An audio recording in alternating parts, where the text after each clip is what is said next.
Welcome to SportsBeat KC, the Kansas City Star Sports Podcast. It's Tuesday, May 31st. I'm Blair Kirchhoff, and I hope you had a terrific Memorial Day weekend. We're talking Royals today and continuing a theme we've been discussing for a few weeks with beat writer Lynn Worthy and columnists Sam McDowell and Vahe Gregorian, and that's when does the future become the present for the Royals? The season hasn't reached its third month, and it's looking more and more like it's time to think about next year. So what does that look like? We discuss it today on a show that started as a SportsBeat Live. Let's get started. Hey, good morning and welcome to SportsBeat Live, our weekly conversation about the Kansas City Royals. We come to you from a Stephen King novel this morning here. I don't know what it's like in your backyard, but pretty wet in mine. Flooding rains are hitting Kansas City right now, and things are looking dreary outside. And speaking of dreary, we'll talk about the Royals here in just a moment, but I want to first shout out to our sponsor, the University of Kansas Health System, and you'll hear from them later in the show. Listen, we really enjoy doing this. Love talking Royals, but we even like it more when we can talk Royals with you. So send us your questions and comments, and we will address those on this show. There's a lot to talk about with the Royals, a lot of questions about the Royals. So ask them, and we will answer them. So we got Vahe Gregorian, Lynn Worthy, and Sam McDowell, the usual lineup here. Good morning, guys, and let's just jump right into it. And we'll start by, I guess, if any of the shows are, we have a kind of a theme. Or the last few weeks, anyway, we've been going with a theme. When does the future begin for the Royals? And I think just reading stories from all you guys here in the last few days, the sense is growing that the future is going to begin pretty soon with the Royals. Lynn, let's just go to your story of the other day where you talked to JJ Piccolo and asked him specifically about Vinny Pasquantino and then Nick Prado. What did JJ tell you, and what was your sense of when we might see a couple of minor league sluggers join the big club? Well, I think your epic sigh there sort of forecast what it was that JJ said. It wasn't quite as epic as some of the past ones, but it was there. It was there. We can get a greatest hits going on these sighs. I think we get a collection of them. And I know there was a lot of, or I shouldn't say a lot. It seemed like there was a lot of feedback on the Twitter sphere about JJ's comments, but to me, it really wasn't all that controversial. I mean, the upshot was, and the way I framed it was that, basically the offense right now on the major league level has been doing better as of late. And the better that does, it's probably more likely that they'll be willing to integrate two young players with no major league experience into that lineup because they would prefer not to have them come up and feel as though they had to carry the offense. And I think some people looked at it and says, "Well, wait a minute. So with them not doing or with them doing well, that's when you're more likely to see these guys. It doesn't make any sense." And but if you think of it as well, you don't want these guys coming up and carrying an offense. You don't want them to come up and feel like they have to be the saviors because they have zero major league experience. It really isn't that controversial. He also added the context of Bobby Witt Jr. saying that he thought early in the season, Bobby batting high in the lineup, the offense was struggling. It probably added to him and his feeling to have to do more and to try and press when he's still just getting his feet wet in the major leagues. Another element that he mentioned, and I think Sam touched on this in his column last week, was just the fact that you haven't seen that much, particularly of Vinny, at the higher levels of the minors. Last year, he started the season at high A, and then he went to double A, and this year, with just a little bit of time at double A, he went to triple A. And I think the specific numbers he mentioned at the time we were talking, which was before Sunday's game, was that you're talking about Vinny Pasquantino having about 500 at-bats, or no, not even 500 at-bats. I think it was 350 at-bats at double A and triple A combined, when really you want that number ideally to be closer to 500, 550. And then on top of that, he also, sort of low key mentioned, Hunter Dozier probably playing more first base, which, he didn't say this, but if you sort of, extrapolate out, that's him playing first base, Santana probably not playing as much first base. And we've already talked about and written about MJ Melendez probably having to get some time at DH and right field.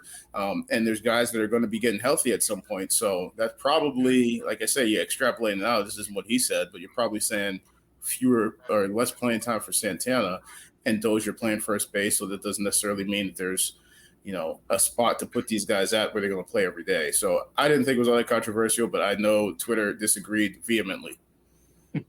As Twitter can do. Pick it up, Sam. You had a column last weekend, ran in print last weekend, but posted last week. What's your sense of the future happening now for the Royals, or is this a time for? What do you tell the fans if you're the Royals about this team this season and where things are going? Yeah, I mean, I can understand the frustration of this. I mean, there's not a lot when you look at the big league team that gets you juiced about watching a Royals game or going to the park, and you feel like maybe those two guys are it. I don't see a huge difference in whether or not Vinny Pasquantino is playing on June 1st or if he's playing on June 15th or July 1st. Because to me, they're not competing this season. They have the worst record in baseball on May 31st, and I think any illusions that they're going to be in a playoff hunt in August is just foolish.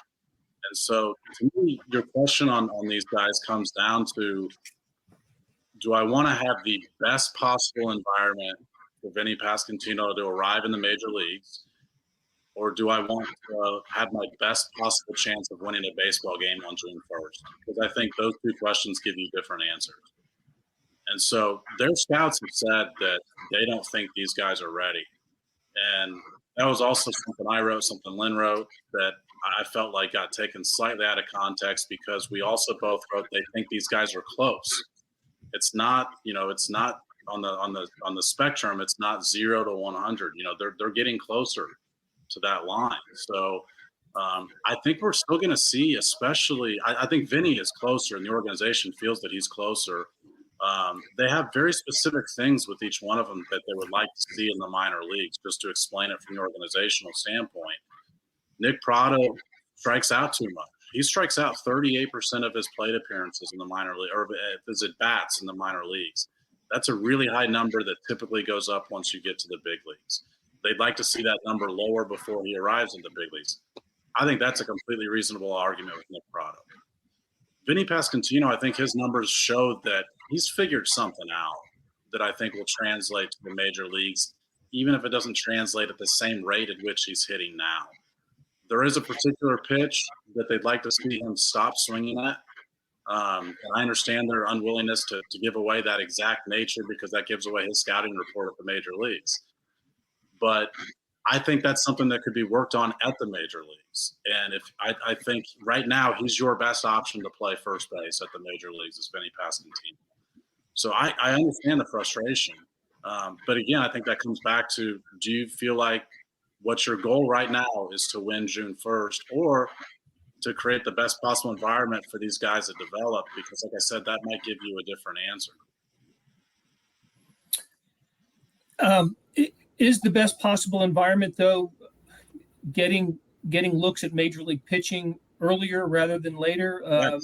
Yes, I think so. I think, they should learn from the last time they went through this rebuild process. Mike Moustakas had to get sent back down to the minor leagues in 2014. Eric Hosmer struggled, not immediately, but he did have struggle. Basically, the only guy and that core group of hitters that did not struggle was Salvi. And so, when you take those lessons, you'd like to see those struggles happen now. And because if we do think that this team's not going to compete, and like I said, I think you'd be foolish to think this team is going to compete. You want this team competing at least by next year. We all thought they should be competing by this year. We've covered that ground. But you've got to set this team up for the best case scenario next year. And that includes getting these guys, if they're going to struggle, to have them more accustomed to it now. I just think when they keep talking about the biggest the gap is as large as it's ever been, they say, between AAA and the major leagues. And listen, it's hard for us to judge that. We have to trust their judgment on that. If the gap is as large as it's ever been, let's start the learning process. Let's have them learn how big that gap is now. Well, one of those, obviously, one of the holdups is Carlos Santana at first base, and his, in the second year of his 2-year deal, worth $10.5 million or so this year. Vahe, from a Royals front office perspective, is there a reluctance to part ways with Carlos Santana? What does Mike Matheny think about all this? It's a great question, and I think it's, in a way, the crux of the question, because he sort of represents that stay the course mentality while you wait for the younger people, but he's not producing, and I think it symbolically really does create the question right there with Carlos Santana about what that's doing to this pipeline. If we're at least of the same mind, I think we are on this call that at least sooner than later with these guys like Vinny and Prado, if possible, prime the pump, get them up here, throw them in the water, make them swim. Then that change has to happen pretty soon. And I think it's pretty hard right now to see what place he really holds in this. And they've got enough clutter in some ways trying to resolve that, even as you look at things like what to do with where's Hunter Dozier going to be, who's going to DH, who's going to be in right field, all these sorts of things that these guys, I think, would further not complicate, but make you have to learn where you're going to diversify and how you're going to play that. So I'm not sure I see the defense of Carlos Santana as part of this anymore. And Lynn, you might be able to, and Sam, you too, of course, you might be able to speak better to that than I am. But I think right now it's kind of mean to put it this way, but he's kind of just in the way. Yeah, I don't think the Royals necessarily view him from the outside looking in. It absolutely looks like Carlos Santana's blocking these guys. I don't think that the Royals view that as much as probably it seems like it is, because they're playing him every day. I think when they deem that Vinny Pasquantino and Nick Prado are ready, that they'll play. Now, like I said, I know that's difficult to hear because Carlos Santana is the guy who's playing right now. I guess kind of a side note, kind of on topic, I was looking up some stats today. There are actually 8 major league teams that are getting worse production out of their first baseman than the Royals are as a whole this year, which really surprised me. I kind of anticipated that the Royals might be dead last in the production they're getting out of first base because Santana is as bad offensively as we've seen. But I guess, his defense plays into that. He still plays good defense. He still gets on base. But, yeah, I think it would be a much greater concern if the Royals were deeming that Pasquantino or Prado, and I keep saying Pasquantino because he's ahead in this race. But if they had deemed he was ready, but wait a minute, we've got Carlos Santana playing first base. And like I said, I understand the frustration with that because that is how it looks from the outside. Just from people I've talked to, they don't think that Pasquantino's ready for the reasons I mentioned earlier. And I do think they think he's really close and that we're talking days, not weeks, not months before we see him play. Well, I think JJ was pretty clear that, he said flat out that, they're not there yet. He said they're getting close, they're not there yet, which, again, like Sam said, they basically, their evaluation is that he's done outstanding, but he's not ready yet. And so now when he is ready, is Carlos Santana going to be the reason they don't bring him up? No, I don't think so. I think right now he's obviously he's playing, but we also factoring in, he's playing first base. Sometimes he's getting some time at DH. And I think people just look at the roster and say, okay. And I don't think it's any secrets. The guys that they're pointing to every day is Santana and O'Hearn. Well, you can sort of take out O'Hearn out of the equation because he's not necessarily getting everyday at-bats. He's getting more at-bats than everybody would like just because they don't want to get any at-bats. The people on Twitter are obviously pretty clear about that. But he's not getting, necessarily everyday at-bats over the course of this entire season. Santana has been getting regular at-bats. But again, I think also we're talking about a period right now where you have guys out and we're pretty sure MJ Melendez has probably got himself a spot that he's staying. I don't think he's going back when Cam Gallagher comes back. That was the other story I wrote the other day. It sounds like they're probably looking at keeping 3 catchers, and MJ's going to bounce around, and they're going to keep his bat in the lineup. Well, right now we just saw Kyle Isbell come back yesterday. Wasn't even in the lineup. At some point here, Michael Taylor comes back. So you're running out of spots for the guys that you do have and the guys that you probably do want to see, or guys who have earned time. And I'm not necessarily talking about Carlos Santana in that. Like I mentioned, Hunter Dozier. Hunter Dozier is playing right field and first base. Well, if you take Santana out of the equation and Dozier's playing first base, you still have a little bit of a long jump because when you talk about Michael Taylor probably playing center field, then you got nowhere for Isbell, or you put Isbell in right field, but that cuts down on the places you can put MJ Melendez when he's not catching and Salvi's catching.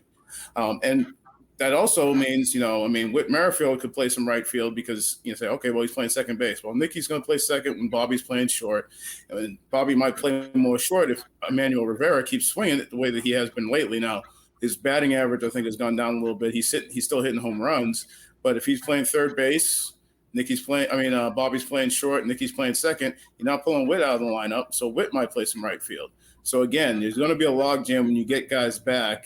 And then you're going to say, well, are they going to bring Vinny up and have him not play? No, they're not going to do that. So that's why I say it's not necessarily Santana that's going to be the reason that he doesn't come up, or because he's not playing every day, or they don't feel like it's time to bring him up and have him get basically the at-bats that O'Hearn is getting right now, as opposed to getting everyday at-bats at AAA. All right, let's leave it here for a moment. We're going to take a break. And when we come back, I want to talk a little bit more about MJ Melendez.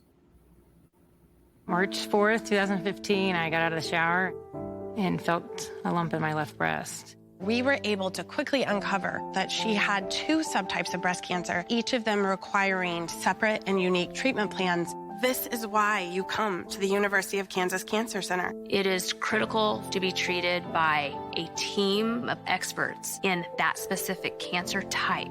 If you don't start with us, I think you'll have more questions than answers. Why would you go anywhere else? Hey, this is Blair. There are several ways to access the Star Sports section. Let me tell you about a couple of them. There is Sports Pass. For $12.99 a month, you get unlimited digital access to all of the Star Sports content, including beat writing, columns, features, pretty much everything we write. The deal renews monthly until you tell us to cancel. For $159.99 a year, you get everything the Star has to offer digitally, including sports and the e-edition. Go to kansascity.com and drop down to the bottom of the page where it says Start a Subscription for more information. Your support has never been more important.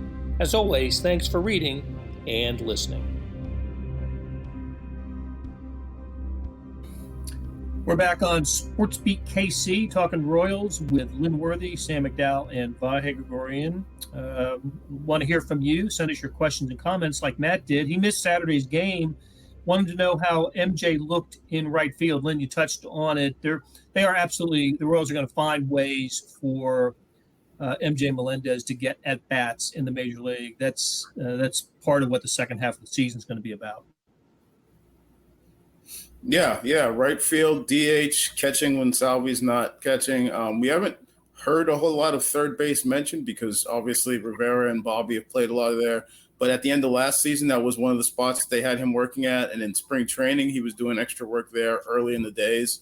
But that hasn't really come up in recent weeks. So it's been mostly right field, DH, catching.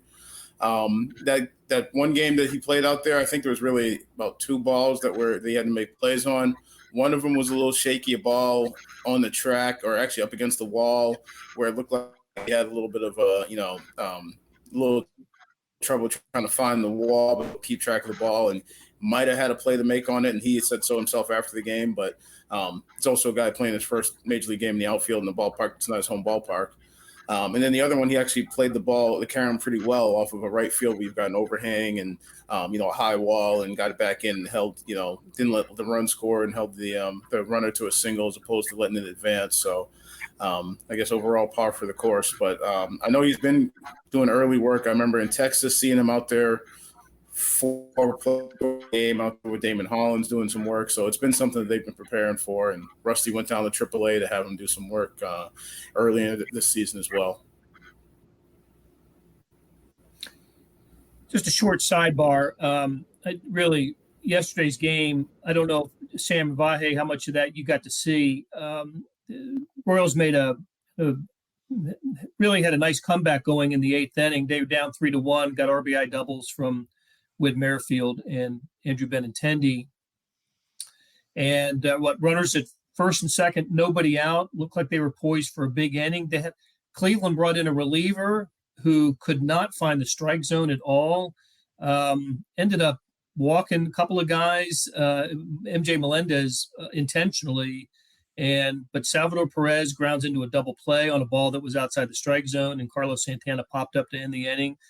And and then moments later, I had to leave the room for a second, but I saw Lynn's tweet, 3-run homer, put Cleveland ahead 6-3, went on to win at 7-3. So just a wildly frustrating inning and day for the Royals. And with that loss, they did drop into last place in the American League, their worst record in the American League, and matching the Cincinnati Reds with the worst record in baseball. Lynn, you touched on this earlier. Royals in April hit 209 as a team, 593 OPS. In the month of May, which they've got one more day to add onto these totals, they're hitting 256 with a 711 OPS. Pitching has gone just the opposite. 434 ERA in April. It's a 550 ERA in May. And the news got worse this week with Zach Greinke's injury. How about giving us a little update on that, Lynn? What's going on with Zach Greinke, and what are the Royals going to do to fill his role in the rotation? As of right now, he's a 15-day DL stint with what they're calling a right flexor strain. He talked about after his last start on Sunday, just feeling tightness, soreness in that right forearm, elbow area.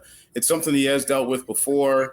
The guy's been around, 19 seasons in the big leagues. He's dealt with some of everything. But most recently, I think it was the end of 2020. It was actually going into the playoffs. He missed a start, but then was still able to pitch. And it was playoff time. I think he even said, it's playoff time. It's one of those things where either you can pitch or you can't. And if you can, you just sort of got through it. This time around, they're going to put him on the IL, and they'll have 15 days. For the time being, they're just going with extra bullpen help, and they can sort of kick the can down the road a little bit and have to make a decision.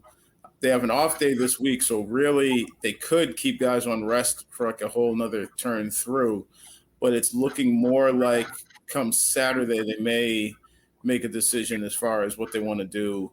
And by that point, they should have Jackson Kowar, Carlos Hernandez, Chris Bubich, all as options, at least as far as logistically they can be called up. They'll be clear with that 15 days that you have to be down before you can come back up. They all will be eligible as far as that.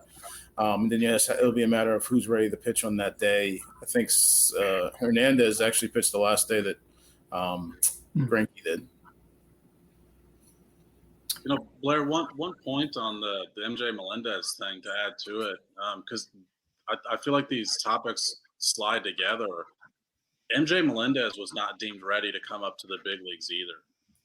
And he was forced to come up because of the injury to Cam Gallagher. Then he was forced to play more regularly because of the injury to Salvador Perez. And MJ Melendez has taken a lot of really good at-bats. Like, he looks like he belongs in the major leagues.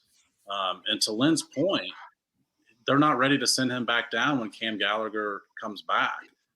And not every scenario plays out the same. I get that. But I do think the Royals can learn from what's happened right in front of their eyes over the first couple of months of the season here. Yeah, I think we're going to see 3 catchers on the roster when Gallagher comes back. Hey, Vahe, you've had a couple of opportunities to speak with John Sherman, and big column in the Sunday paper about just what it is and maybe his background and his life experience that might provide a clue or two on how he's going to handle this situation with the Royals. Look, he's as disappointed, maybe he's more disappointed than anybody in what's going on this season. Nobody has more invested in the Royals, and not only does he have investment in this team, but he's looking down the road at a downtown ballpark as well. And the mood of the fan base right now is not what you want for for a project like that. But what did you learn recently about John Sherman and the way he might be approaching this season? Well, a couple of things, Blair. The term that stood out when I was speaking with John was he said, I asked him if we should consider him a patient man because of some of the pattern of how he's done things over the course of time, and some of his business ventures having gone awry at the start, and him figuring out a way to hang in the pocket and kind of tweak things, and not panicking being one of his mantras. And he kind of laughed and said, patience is a relative term. And I thought that was interesting. I think right now what we're seeing is an owner who is patient, who does see himself as one who wants good people around him and trusts those good people to do the work. I don't think he's a meddler. I think owners probably could be meddlers if they want, and probably it's not a term that even they should shrink from. It's their product. But I think he's a proponent of that. And I think what that has done, though, is with some of the changes that have happened with Dayton Moore being made president and JJ becoming general manager, I do think that there's a reflection of a kind of consciousness of how John Sherman thinks. I don't know what sort of messages John Sherman sends directly about what he sees on the field. I do know that as soon as he gets on the phone with you, he's talking about last night's game. And as it happened, the instance when I spoke with him last, it was after a pretty good game. But even then, he was making the point that we're not happy with what this is. So how that converts to action, I suppose, is the biggest thing. And it's a little hard to speculate on what that will really mean. But I do think we've all written about it in some form or another. Sam McDowell, in fact, immediately that day, lasering in on the idea that when they moved Terry Bradshaw out of that job 25 games into the season, it was a reflection of the change in leadership, the tweak in leadership that John Sherman instituted with JJ Piccolo becoming the GM, JJ driving that decision. And I don't know that this means look out, there's more big changes coming soon. But I do think when you replace the hitting coach, not even 40 games into the season, you're saying, okay, everybody else better buckle up. Let's see what's going on here. And I think there's completely reasonable questions to be asked about the pitching, about where in the process this is not coming together. Yeah, look, Matt has a couple of thoughts about the ballpark. I think Matt, we'll get into it in a bigger way on a future show. Earliest that we could see a downtown ballpark before the lease runs out in 2031 is I think is on the table for for the Royals. But again, it's going to be a private public endeavor, and right now I don't think there would be a ton of public support for money going to the Royals for a downtown ballpark. I could be wrong. I don't know. We haven't surveyed it this year. We did last year, but it's just a bad time to gauge any kind of anything Royals with the way that they're playing this year. But I promise you, we'll do a dedicated show and have further discussion about the downtown ballpark coming up, especially if the Royals continue the way that they have been. And we're covering a lot of the same topics week after week, and that's just the nature of a of a team that is really struggling right now. What is it, 16-31? Again, worst record in the American League. And they play again today, play the Indians again today and on Wednesday before coming home to open up a long homestand. So maybe things will get going. I don't know. They've had 2 wins since the last time we talked. And that seems to be about the average for the Royals. Every time we have these shows, it seems like they win a couple, lose twice as many, and we're talking about what they need to do differently. And I'm looking forward to the time when we can change that cycle and begin discussing what they need to do to get into the race and to stay ahead in the race of the playoff position. So, all right, that's my filibuster to end this thing. Wanted to thank Sam McDowell, Lynn Worthy, Vahe, Gregorian, and all you guys for tuning in. And please remember to join us next Tuesday at 10 a.m. Maybe the rain will have stopped by then, no telling. But also, I'd be remiss if I did not shout out to Monty Davis, our producer, who does such a terrific job with this. So, all right, guys, thanks a lot, and we'll see you a week from today. That'll do it for today. Thanks to Monty Davis for putting together the live stream and the podcast, and to our SportsBeat KC staff of Randy Mason, Jeff Rosen, and Chris Fickett. Tip of the ball cap to Lynn Worthy, Vahe, Gregorian, and Sam McDowell for sharing their insights, and to the University of Kansas Health System for their sponsorship today. Morning Sports Edition was 28 pages, crammed full of stories about the Royals, the French Open, the NBA Finals, and more. Go to liveedition.kansascity.com for more information. Hey, thanks for listening, and we'll be back on Wednesday with another SportsBeat KC.